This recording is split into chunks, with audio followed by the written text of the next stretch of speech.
Welcome, dear listeners, to Valerie's Creeping Corner.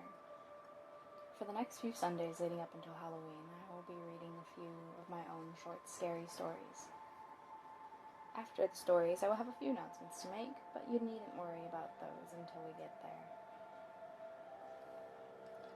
For optimal listening, I recommend you put on a pair of headphones and perhaps watch this in the quiet and dark of your room. If, however, you need to turn on the lights, I recommend you do so, for that sense of fear could be something else in the room with you. Alone. I don't think that I have ever truly been alone. For as long as I can remember, there's always been a set of footsteps that equally match my own, following me everywhere I went. When I was young, I used to think it was an echo of my own footsteps. But you can't have an echo when you walk alone on sand in the open night. It started out as a faint pitter-patter, like someone following me from afar, but not directly behind. The sound would always be there no matter where I went, but no one else seemed to notice it. After a few years, I brushed it off as something wrong with my own hearing, a little trick of my own overly paranoid mind. But the sound always left me feeling uneasy, especially on the nights I walked alone. The nights when there was never anyone around me. No other person or shadows roaming the streets. Just myself, the soft whistle of wind, a chirp of a cricket here and there, and the faint set of footsteps always catching the ground just moments after my own.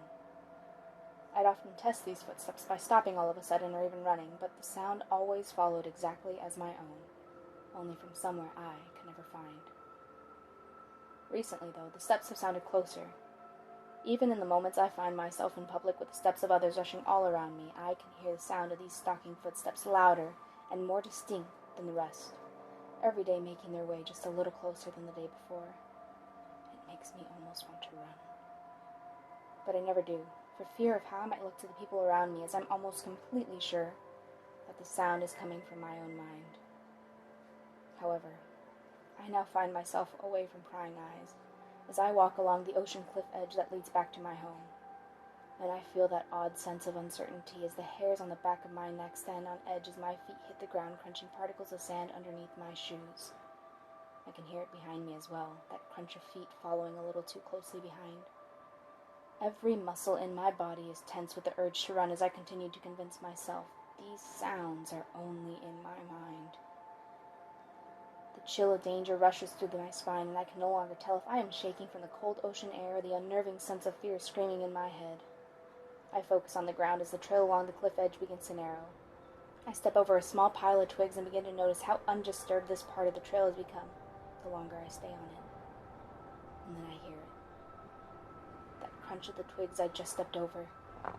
Like a crackle of thunder booming through the sky, my heart falls, my feet almost tripping over the rocks in front of me. I can hear the crunch of the leaves and twigs beneath me as I continue looking down, afraid to miss my footing, the crackle of feet hitting the ground, crushing leaves and twigs behind me. Louder and louder, that crunch of each step begins to grow as I run as fast as I can. But the sound behind me only booms louder and closer. I look up to see how much further till I reach my house. But as I look up, I see only the cliff edge as I look to my side and realize I've made a mistake. The trail that leads to my house splits just after it begins to narrow, and I took the wrong trail. The trail I'm on now leads only to the cliff's edge, a dead end that, should I continue through, would lead to a drop toward sharp rocks hiding under the roaring sea below. The crackle behind is now directly on my heels, and I think I can hear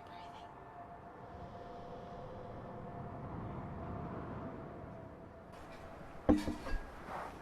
And now I guess I have a few announcements to make.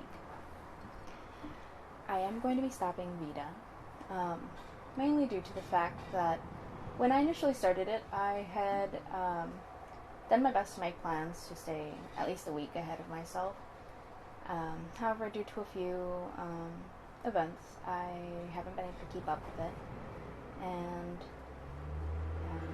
I don't want it to get in the way of me finishing my film, because I feel like that's the more important thing that I need to finish right now. And it was mainly supposed to be a test in consistency. I don't want to punish myself for not being able to finish something that I did at least attempt to do. However, since it is a test in consistency, I am going to be doing these every Sunday up until Halloween. Because I personally feel like I want to practice my writing skills a little bit, and I kind of want to practice writing horror again. So this is where that's going as of right now. So every Sunday I will have a new scary story to tell you. I will have other content eventually, I promise. As for my short film, the goal right now is still first week of September.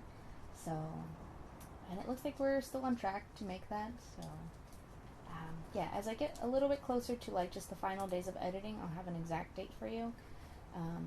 As right now I'm still compiling and fixing up some of the stuff and cleaning up a little bit of audio. So we're almost done.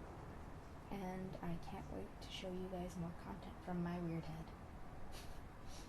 Stay saucy, my friends.